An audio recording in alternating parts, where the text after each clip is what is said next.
मानोरा शहरासह तालुक्यात चालते अवैध धंदे। मानोरा पोलीस स्टेशनच्या हद्दीत अवैध धंदे सुरू झाले आहे।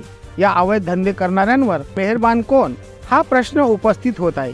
कारंजाचे तत्कालीन पोलीस उपविभागीय अधिकारी जगदीश पांडे यांनी अवैध व्यावसायिक यांना पोलिसी हिसका दाखवून बिळात जाण्यासाठी मजबूर केले होते, परंतु कर्तव्यदक्ष पोलीस उपविभागीय अधिकारी जगदीश पांडे यांची बदली झाल्याबरोबर अवैध व्यावसायिकांनी डोकं वर काढले आहेत। मानोरा शहरातील अनेक ठिकाणी अवैध व्यावसायिक यांनी आपली दुकाने सुरू करून वरली मटका सुरू केल्याने शाळेतील विद्यार्थी यांच्यावर परिणाम होत असल्याचे चित्र दिसत आहे।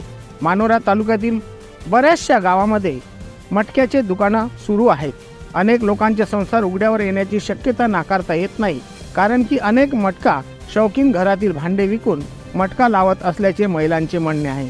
त्यामुळे अवैध धंदे बंद करावे अशी मागणी परिसरातील सज्जन नागरिक करत आहे। मुख्य संपादिका सुनीता मेहसरे, महाराष्ट्र पब्लिक न्यूज, कारंजा, वाशिम।